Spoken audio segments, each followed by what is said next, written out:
Imagine being surrounded in the dark, rain pouring, your ammo running low, and thousands of seasoned Japanese infantry climbing a hill directly toward you. For 12 hours, just 900 U.S. Marines held off an attack so fierce that even commanders believed none of them would survive the night. But what happened on Bloody Ridge became one of the most heroic stands in Marine Corps history. This is their story. August 1942. The United States launches its first major offensive of the Pacific War, Guadalcanal. The Marines seize the key airfield, later named Henderson Field, but holding it becomes a nightmare. Jungle diseases, constant air raids, and Japanese troops who attacked at night with terrifying ferocity. By September, intelligence warns. A massive Japanese assault is coming straight for the Marines' defensive line on a narrow hill known as Edson's Ridge. The Marines guarding the ridge are led by one of the Corps' toughest officers, Colonel Merritt Red Mike Edson, commander of the elite Marine Raiders. Edson walks the line, telling his men, "They're coming tonight. Hold this ridge or lose the island." The Marines know that if the ridge falls, the airfield falls. And if the airfield falls, Guadalcanal is lost. At 9 p.m., the jungle erupts. Japanese mortars slam into the ridge. Machine guns open up.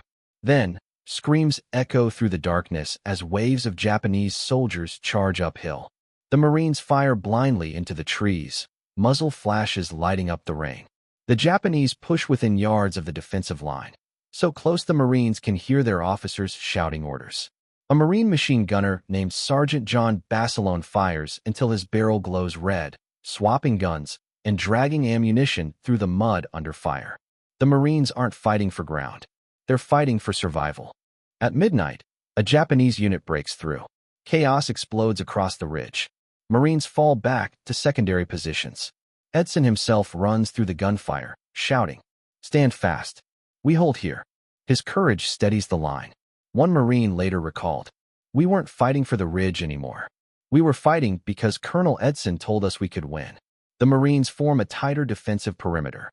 Every rifleman fires until his weapon jams. Grenades roll down the hill like deadly rain. 2 a.m. The Japanese launch their biggest assault of the night.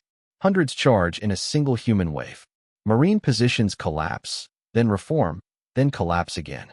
A group of raiders fight hand-to-hand with bayonets and rifle butts. Some Marines run out of bullets and throw rocks.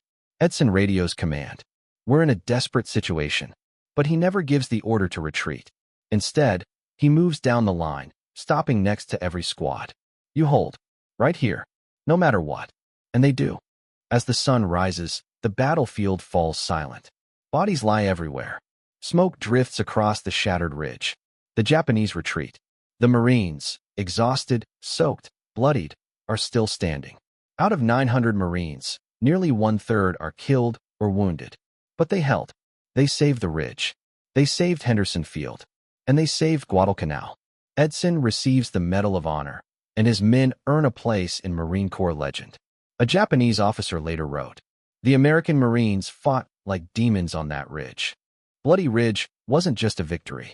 It was the moment the world understood what U.S. Marines were capable of. A small, outnumbered force, holding back an entire division, changing the momentum of the Pacific War.